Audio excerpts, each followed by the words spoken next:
that has and a little tiny wit.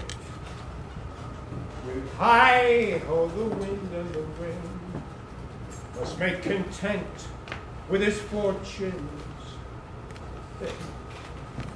For the rain it raineth every day. Although we sing Valentine's Day, all in the morning betime, and I'll made at your window to be your Valentine. Blow, blow, thou winter wind, thou art not so unkind as man's ingratitude. Even or odd, of all days in the year, con lamas y panay, shall she be 14. Con lamas y panay, shall she be 14.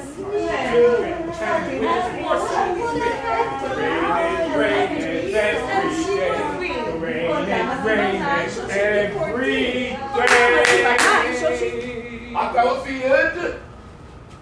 Be not afeard. The isle is full of noises, sounds, and sweet airs that give delight and hurt not.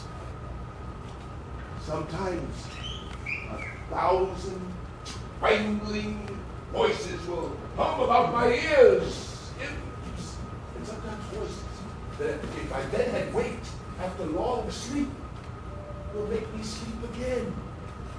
And in dreaming, the clouds methought would open and show riches ready to drop upon me. That when I waked, I cried to sleep and dream again. Fue all of this exactly what Susan thought she was to give for me. But as I said,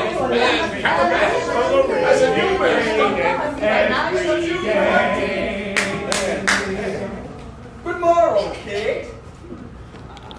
Well, that is your name, my dear. Well, have you heard? But something hard of hearing. They call me Catherine. You lie, in faith. Well, you don't call plain Kate. And Bobby Kate. Sometimes Kate the Curse, but Kate. The prettiest Kate in Christendom. Kate of Kate Hall. My super dainty Kate. For dainty are all Kates. And therefore, Kate, take this of me, Kate, for my consolation. Hearing thy mildness praised in every town, and thy virtue spoke of, and thy beauty founded, yet not so deeply as to thee belong, myself is moved to woo thee for my wife. Moved in good time, but him who moved you hither removed you hence. I knew you at the first. You were immovable. What's immovable? The joint stool. Thou hast hit it. Come, sit on me. Asses are made to bear, and so are you. Women are made to bear, and so are you. No such jade as you of me, you mean. Alas, good Kate, I would not burden thee for knowing thee to be but young and light. Too light for such a swain as you to catch, and yet as heavy as my weight should be. Should be? Should I? Well taken in like a buzzard. Oh, slow-winged turtle, shall a buzzard take thee? I for a turtle, and he takes a buzzard. Come, come, you wasp. In faith, you are too angry. If I be waspish, best beware my sting. My remedy is to pluck it out. Aye, if the fool could find it where it lies. Who knows not where a wasp does wear a sting? In his tongue. Whose tongue? Yours, you tongue of tails. And so farewell. Come again, good Kate. I am a gentleman. That I'll try. Us. Swear I'll cuff you if you strike again. Blow, blow, thou winter wind, thou art not so unkind as man's ingratitude. Thus, Rosalind of many parts, of heavenly sun was devised, of many faces, eyes, and hearts, to have the touch's dearest prize. Heaven would that she these gifts should have, and live and die her slave. Did thou hear these verses? Oh, yes, I heard them all, and more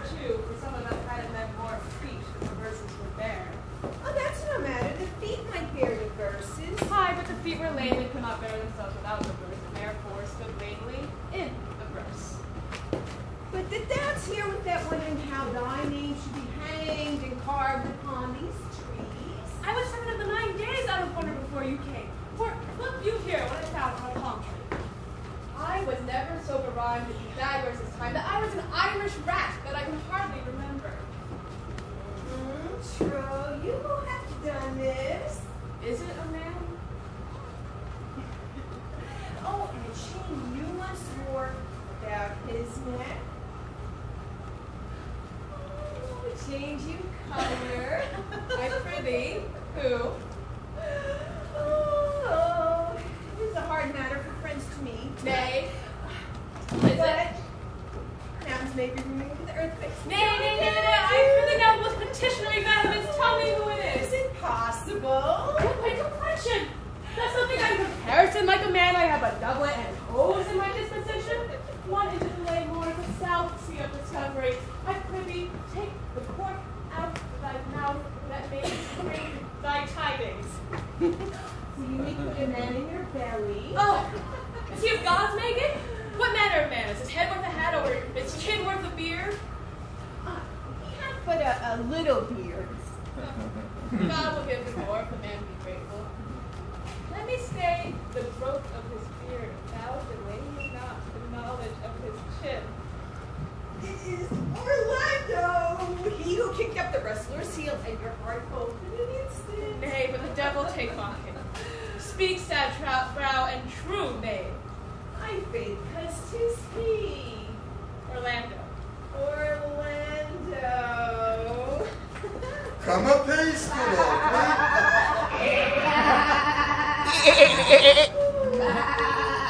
I will fetch up your goats, Audrey.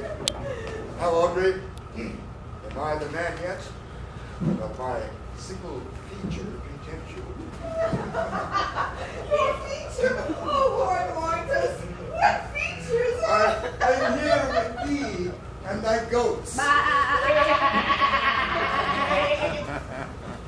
As the most capricious poet on his David was among the goats.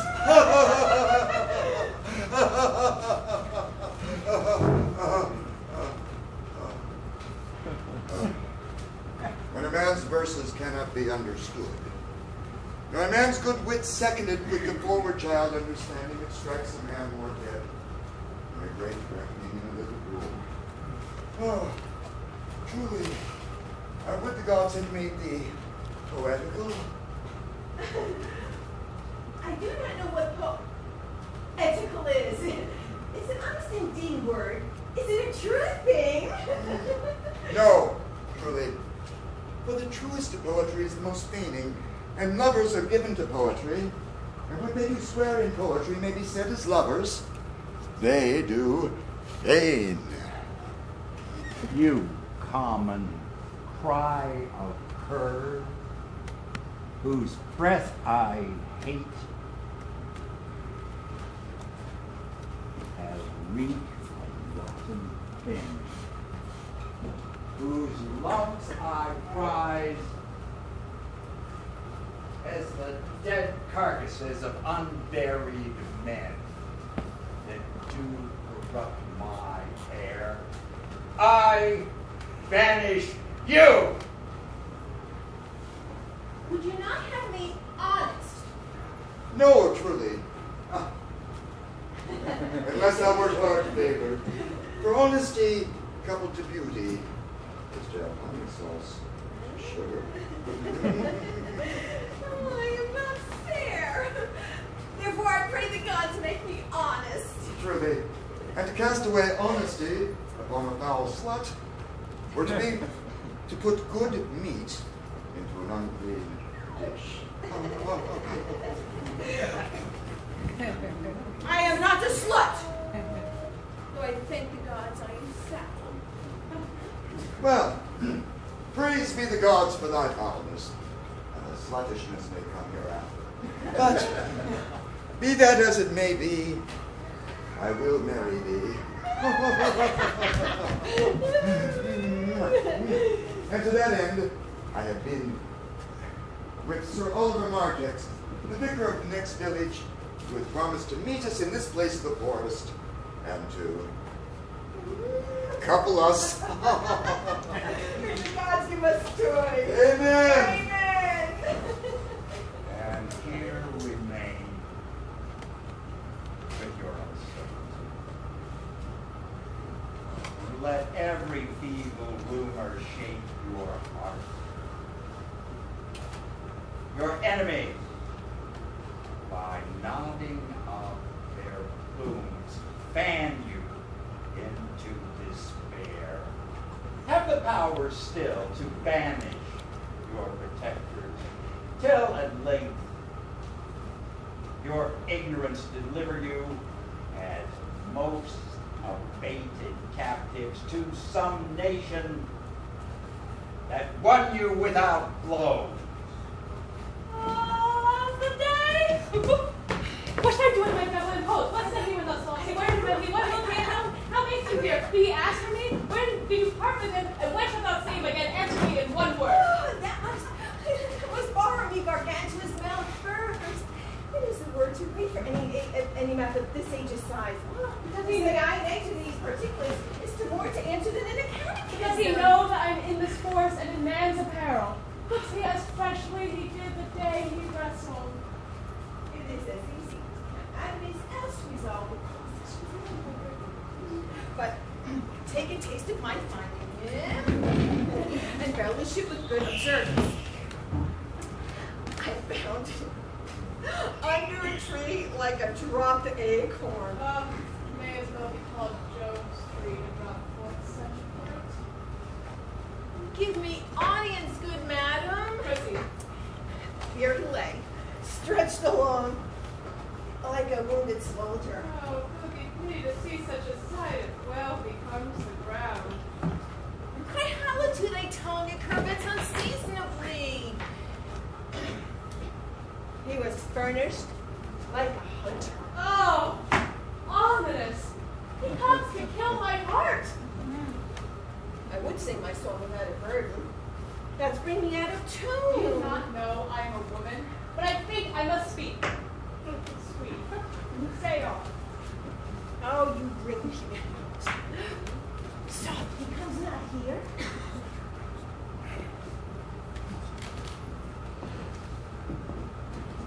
Despising for you the city, thus I turn my back.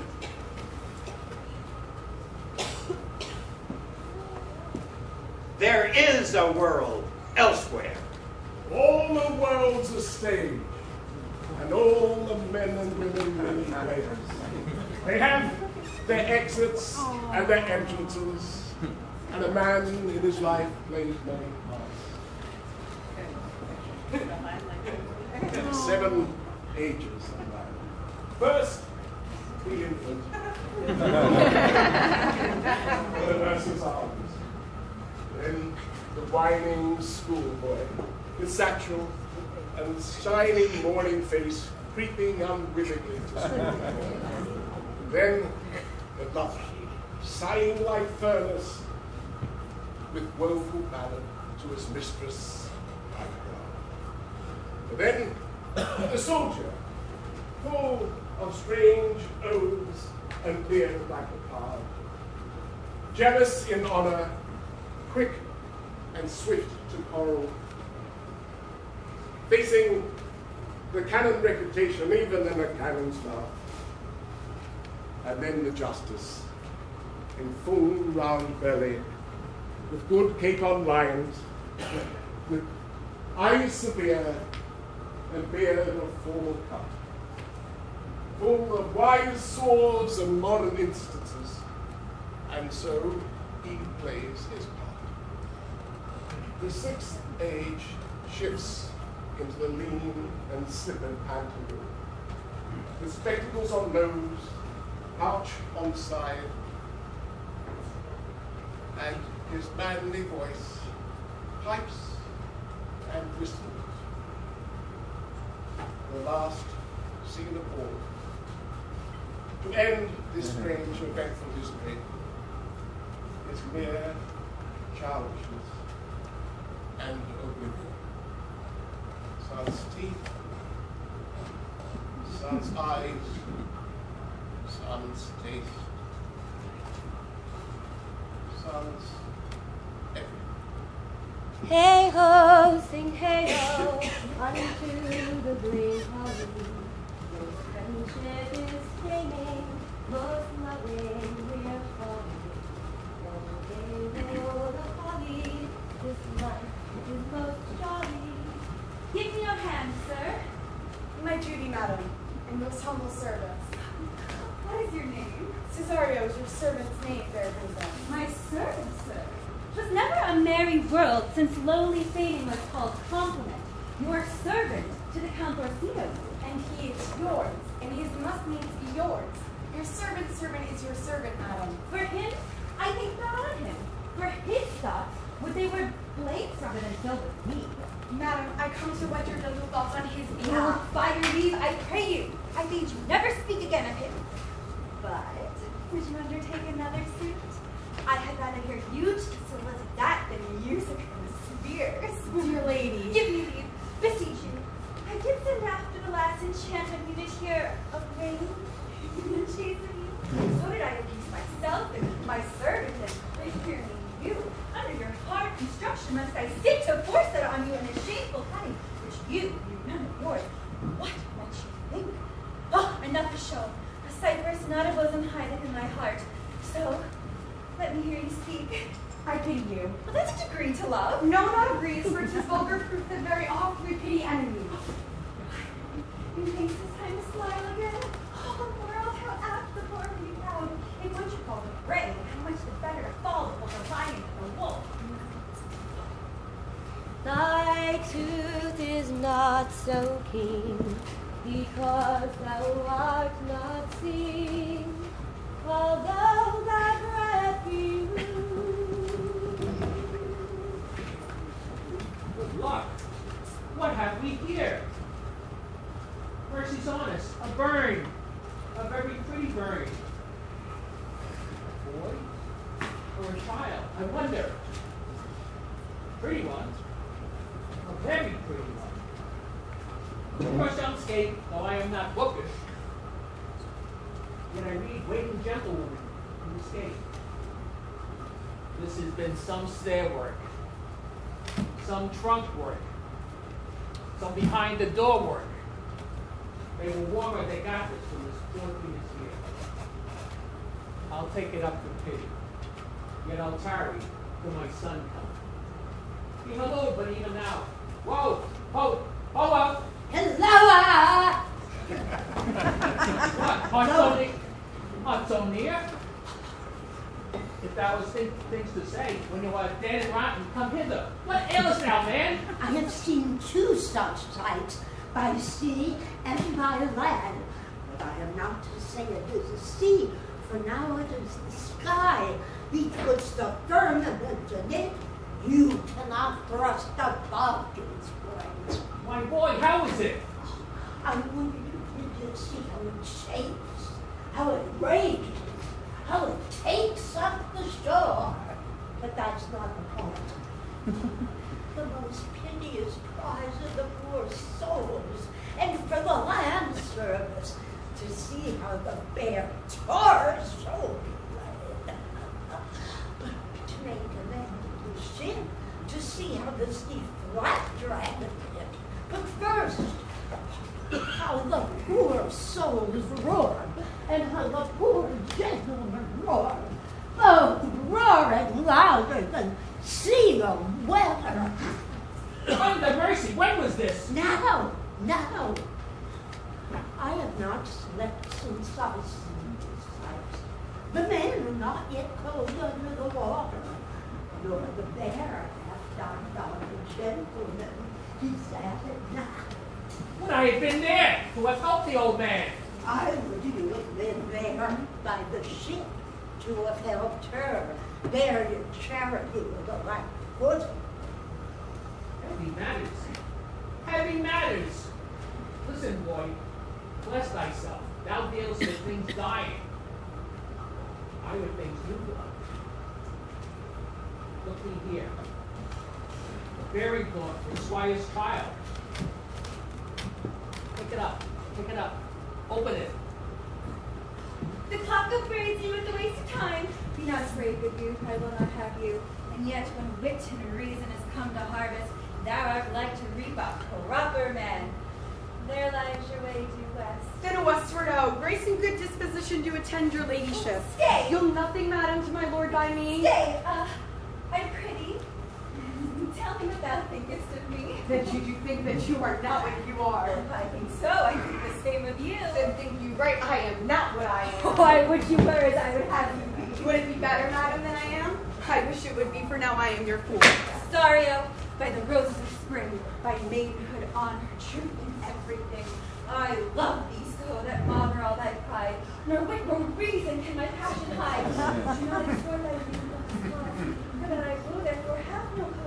Yet reason sought with reason better. Love sought is good, but given unsought better. By innocence I swear, by my heart I have one heart, one bosom, and one truth, and no woman has, nor never none, shall mistress be of it save I alone. And so, adieu, good madam. Never more will I my master's tears to you deplore. Yet come again, for thou mayest move that heart which now abhors to like his love.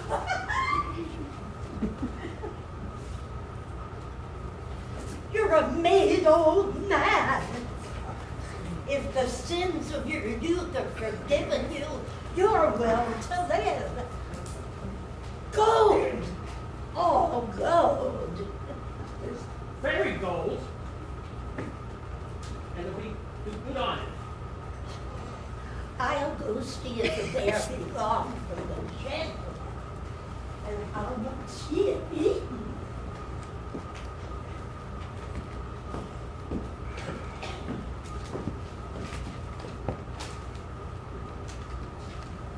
Read the indictment.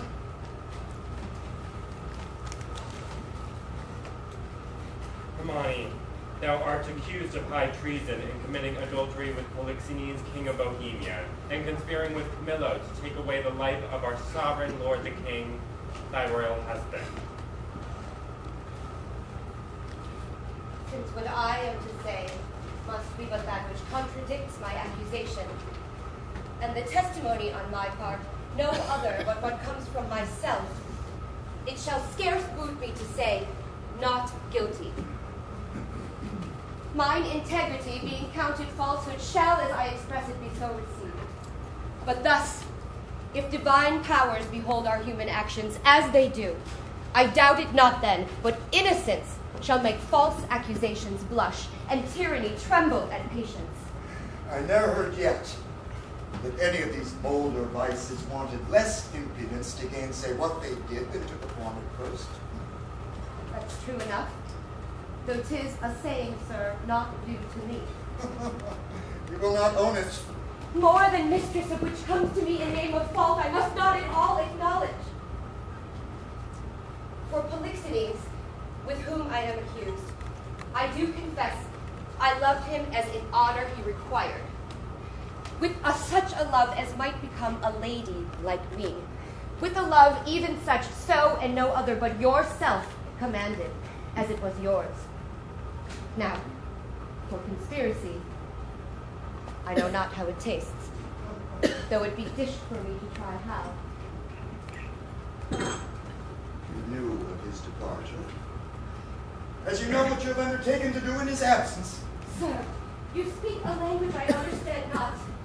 My life stands in the level of your dreams, which I'll lay down. Your actions are my dreams. You had a bastard by Polixenes, and I but proved it. But you were past all shame. Those of your fact are so past all truth, which truth denied confirms more than avails. For as thy brat being cast out, led to itself, no father owning it, and is indeed more criminal in me than it. So thou shalt feel our justice, and use easiest path.